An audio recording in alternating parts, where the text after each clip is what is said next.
3:10 p.m. Monday, November 1st, 2021. I have barely uploaded in the past week. I've been busy, worked a lot.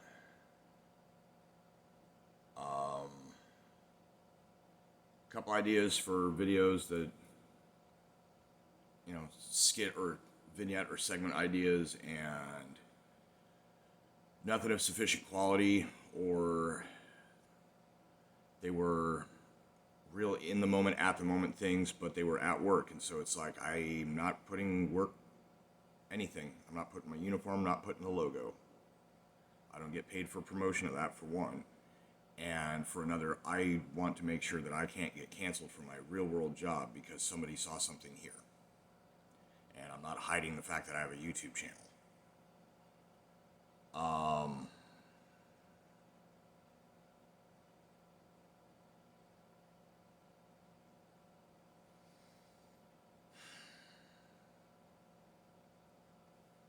Been mostly decent. Actually, I'd say very decent the past week. My mood's been consistent in where it's been at. We'll call that stable. It's not been. It's hard to explain. I've been having a conversation with a coworker about it. I'm just going to go ahead and refer to him by name, first name only. He may or may not be subscribed to this channel. He may or may not get my videos. I don't think he sees them. So anyways, this coworker's name is James. So if I say I was chit-chatting with my coworker James, that's who I'm talking about. Okay, so we were discussing the way my mood swings work, and part of it, I've had a suspicion for a while that there are in fact external stimuli that can cause certain types of mood swings. And this weekend, I experienced some of it, and I've had other. In the week before that, there was another experience the previous weekend with my mood being affected, and the place where my general sense of what the position of the swing, if that makes sense,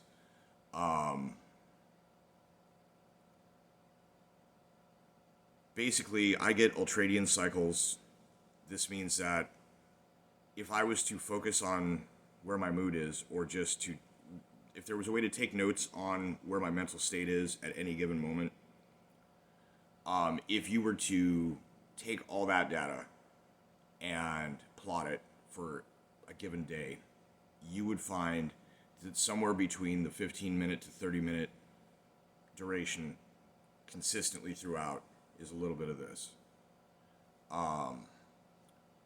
There is a little eensy minor bit. If I was to just sit and be lost in thought for a good half hour straight, paying attention to what I'm thinking about, which is a kind of mindfulness, I would be able to see where my mood gets up. I would have, brief moments of daydream and delusion, and then, things swing back down to reality before kind of going under a little bit. And it's never anything super significant. When what you could say the amplitude of the wave, okay, the amplitude of the waveform representing the swing, you can draw it as a sine wave, and you can notate the parts along the sine wave. You've seen me do this before, right? That's a sine wave, and this is your zero mark, and so you've got your, okay, so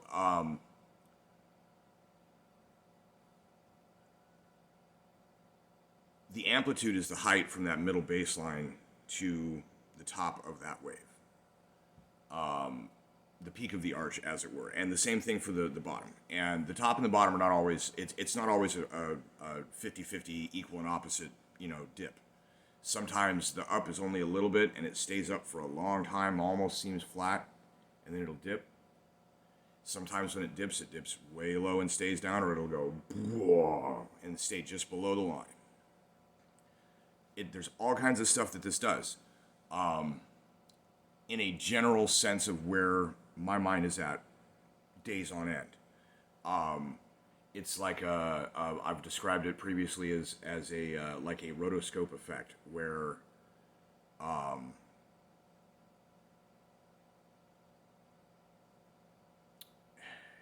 if each of these smaller ultradian cycles was a frame of animation. And then a day was like, a minute. You could run all of these mood swings, and what you would find is that the overall actual point of mood, it might be that I don't actually swing below baseline. I could be up and I could be having little swings like this, where the baseline is here, depression is here, and in what they call hypomania, there's this little thing going on here. It can be like that. It can be underneath. It can be, the worst part is when it attempts to be at 2 points at the same time, and the only way for it to really do that is to be going shh the whole time. So if you took all of these ultradians over the course of a day, and then plotted them over the course of, say, a rapid cycle or regular, quote unquote, normal bipolar, which honestly I think very few people have that, which is the one where it's like, excuse me, months and months of mania, months and months of depression. My hypomanic moments that dip, pop whatever into, they touch the ceiling of real mania very sporadically, very seldom. I cannot imagine being trapped in mania for months. I would imagine the reason why you don't encounter most people like that is they're either institutionalized, they don't get out of bed, or they do the risky behaviors and all the other things that are accompanied by severe mania that can risk a person's life. So, I don't know. Anyways, if you plot out on, say, like a rapid cycle, which is like 2 weeks and a month, so you can get a good couple weeks of mania, you can get a month and a half of solid depression. This is how I used to experience it, not realizing that there was an ultradian cycle going on as well. So there's two ways to look at it, or two ways that the waves can manifest. One is that you've got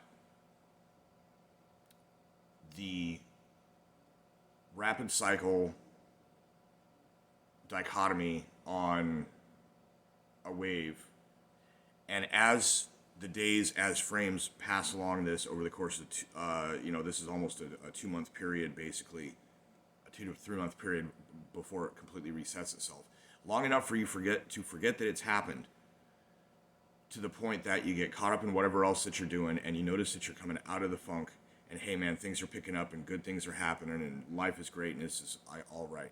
And then after a while, you get up into that higher mania part where you're not really necessarily storing your temporal memory in the same way, and it between racing thoughts and getting into whatever, if there's delusions or anything else present that are guiding you, or that are occupying your spare thinking time.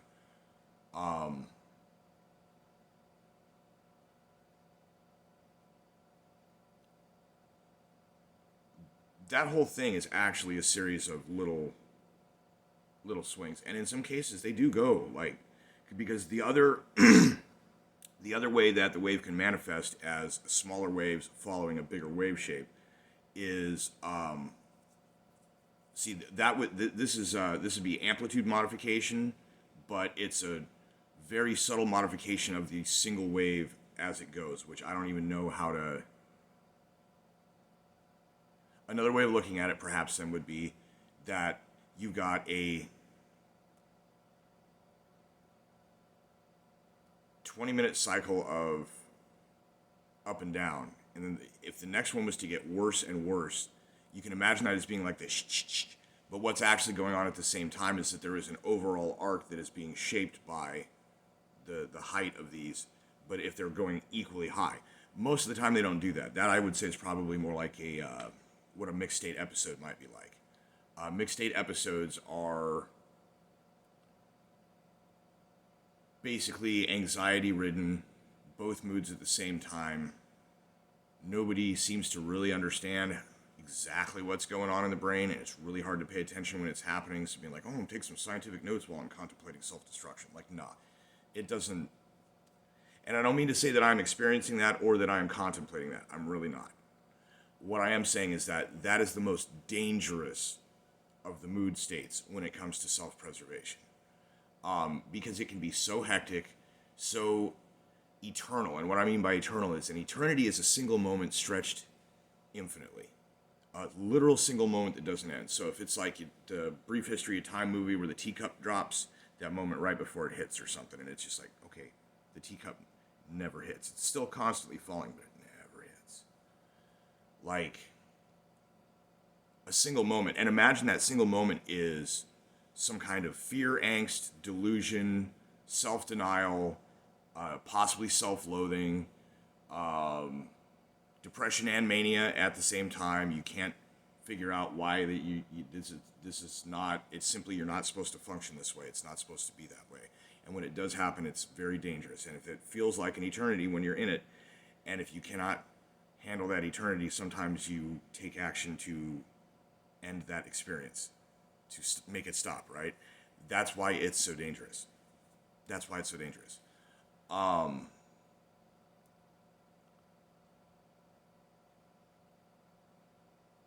So what I'm getting at from all of this, it's 11 minutes in now, I'm explaining this.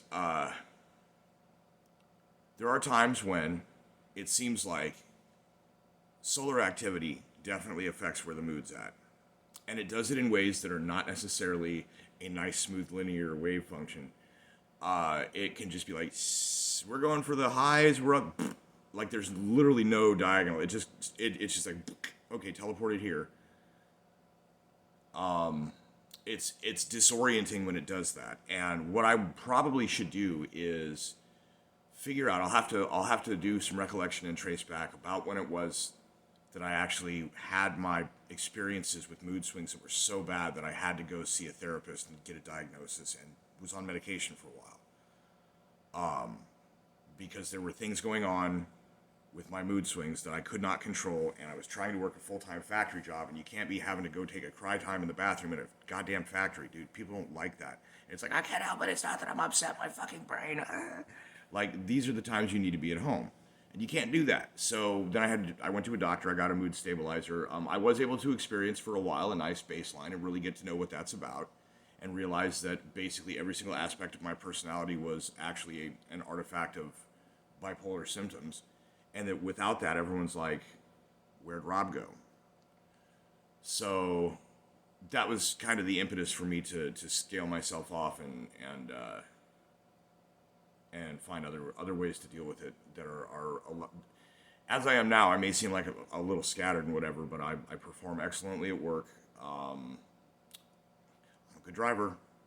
Buckle your seatbelt. Go slow backing up. I don't count cards though. But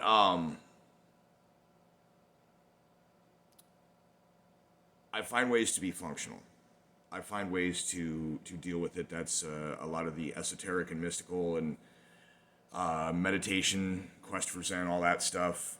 Things I would call, seeking and attaining enlightenment. That all had to do with me being able to have some sort of mastery over my own mood swings. Mastery over mood swings, however, also includes the true wisdom, which is understanding there are going to be times when you can't do anything about it, and you simply must be prepared. And so that's what I do. But this weekend, there was some wild space weather, and people look at you funny when you say it. And, oh yeah, there's this thing with the sun. They're like, okay, bud. No, dude. Go to NASA's webpage. Go to the NOAA. Go to their webpage. We just got kill shotted, but with like a BB gun and from a long distance. So it was a direct hit CME. It was slightly late. There were changes to the Earth's magnetic field and its interaction with the sun's magnetic field because there are ripples in this plasma dust current sheet thing that kind of is at the sun's equator. It's like the sun has a plasma ring. And it extends very far out. It's just how the solar wind going outward creates its own magnetic field that is flat, that spirals, and that moves outward as the sun rotates and it spits stuff out. This spiral goes out. And its ripples in this sheet are caused by holes in the corona where the solar wind jets out faster. So it's like having hoses or a sprinkler on a spinner. So sometimes there's a delay before things hit us. Sometimes things hit us very quickly. It just all depends on how fast it's moving. If something was launched from the sun a chunk of plasma at a quarter of the speed of light, it would take like 25 minutes for it to arrive from the sun. The light directly shown at us from the sun takes like 4 minutes. That's how close we are to it. But chunks of plasma that are just wafted off and they're maybe moving, at Mach 2, twice the speed of sound or whatever, that's, something that's going to hit us in 2 to 3 days. So that's what happened. And it's hard to tell because it's not a visible blob. It's just you can sense where the magnetic field is, the radiation. They've got satellites that watch this kind of stuff, and the best they could think was it was probably going to be somewhere between Saturday night and Sunday night. And it ended up being somewhere Sunday morning to Sunday night. It was very slow moving. We were bathed in plasma. This was basically a bunch of protons. And the thing was, a ripple in the sun's magnetic current sheet overtook the Earth just a second before the CME hit, so it was kind of riding the wave. But there wasn't another CME behind it, nor were there multiple flares directly pointed at us as it was impacting. So there was no, confluence of forces kill shot. And yes, those things do happen. It's magnetics. Magnetics are all about things lining up and circuits and things. If you watch these sunspot areas when they're doing their flares and then when they're releasing the coronal mass, what they're doing is there's these little electric circuits going, and each of these are Earth-sized lightning bolts, literally Earth-sized lightning bolts. These are little tendrils of gas and hydrogen and the plasma is just protons, electrons, and neutrons floating around. And it's very hot, very high energy, very dense because of the insane gravity. If you were to try and stand on the sun, you just go. And all of this Earth-sized lightning circuit thing is just jazzing and charging itself while there's magnetic field lines are dancing and rippling and twisting. And while they're rippling and twisting, caught up in the little loops are little bits of plasma. And the plasma kind of pulls up around it, and then this thing breaks, and the plasma goes like a rubber band snapped, and it flung something. And at the same time as that happens, that electrical circuit goes, and then chill for a second. It's like lightning on Earth, but on a completely different scale. And so we get hit with the flash on like Thursday or Friday. And then by Saturday or Sunday, this little thing that rubber band release let off came literally straight on when it hit. So our satellites saw it go, and the sun was like, and there was like, okay, in 3 days, maybe. Because what they call the phi angle, the angle of that ripple coming through flipped, we were on a different side of the thing than we were, and we didn't actually sustain a major, damaging. I don't think there were any blackouts. There was barely any auroras. I think cellular signal was freaking amazing all weekend. I had like 3 bars of signal sitting right here where this normally has 1. And then by the end of the night last night, the impact was done. I think the phi flipped again, and my neck started hurting, my whiplash, my muscles tensed up, and the air pressure was just crushing my sinuses. All of this shifted. I could feel weather shifts, like it was so sensitive. And there was another time, I think the final flip, back to whatever it's going to be until the next solar wind or whatever, was by about, the one where my neck started hurting was about 6:30 or 7 p.m. And then probably 9 or 10 was the last time that I felt like a serious pressure shift. And air pressure changes depending on the polarity of the air. Temperature changes depending on polarity of the air. And the polarity of the air has to do with magnetic field lines of the Earth's magnetic field as they are technically present all around us. So the sun hitting, the coronal mass hitting and everything else, and it absorbed it. There was a strong electric charge. There was the activity of plasma that would otherwise make aurora borealis just kind of filled out the magnetic field. So, I mean, it was the least destructive of the two. So anyways, this is one way that moods can be affected. Another way that moods can be affected is by things that sometimes something can really just hose your night. And you get locked down into, that's like the teleport thing where it's like, I was on a good climb and everything was good, and then this happened and it was like, and I just cannot get myself out of it. So it's like, okay, It's like, oh, cheer up, Rob. No, no, no. I'm not. It was hours later after something. There was what I consider to be. I felt like I got screwed at work and couldn't do anything about it. So I went on about my night. Like, all right, fuck it, gonna make some more money anyway. But this is not okay. So then by the rest of the night, and it's like finally like it was understood by my coworkers. Like, no, dude, there is no fixing it, cheering up. There is no anything on this. I am now here because that event obviously set me plunk straight here, and now the mood won't change. And the only way I could explain it that was understandable was that chipper Rob went home, and the serious one stayed. And this is who's here to finish the shift because he can't leave physically, but that other guy's not here. And this is a thing that is a way that I am, and not one that I advertise very publicly. So, but yeah, so there are those times as well. But then that's another thing to look at is the possibility that the idea of a sudden personality change or an alter ego per se can also be something that may be an artifact of a similar sinusoidal mood duality or function, because there's other things in the brain that have similar waves. That's why they have brain waves. And the brain waves that they can read when they put the little things outside your skull is just the amalgamation of every system in your brain that has its own one of those little waveforms, right? And they're all at this, it's like the Borg collective inside their mind is all the brainwave types of all the different beings. Even brains that aren't compatible are still also piped in with this, and they're all just thinking at the same time, right? So your brain is like all this stuff, and what they can read of that doesn't cancel itself out or that boosts itself because of resonant frequencies with things lining up or whatever, those things interfering with each other is the wave function or the waveform that they notice when they read your brain waves. What they're actually picking up on is like what's left after the interference and the self-boosting of billions or trillions of cycling waveforms. So, yeah, brain's a crazy thing. We have two hemispheres. That's why it's like that. But the two hemispheres allows us to remember things, to understand trust, and to know when and when not to in nature. So, it's pretty cool. Anyways, I'm going to end this here. Not sure when this is going to get uploaded, but I just figured I haven't done anything and I would discuss that. Steve is doing good as well, and it's getting cool out. I'm about to put I had noticed frost last night, so today I'm actually going to put the plexiglass back up on the porch, and that'll be a little bit warmer when the sun comes up every day. And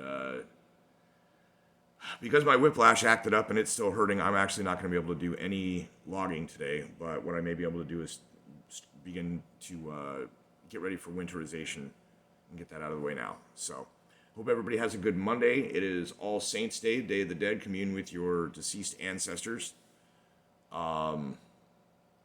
Yesterday was actually the 4th anniversary of the passing of my mother, and it was a contemplative day, but it was a Sunday that I had to work, and I didn't really think a whole hell of a lot about it, except in a few brief moments. I did hear from my sister. We did have a nice conversation via text, and she seems to be doing okay as well. So, this ends my Monday vlog.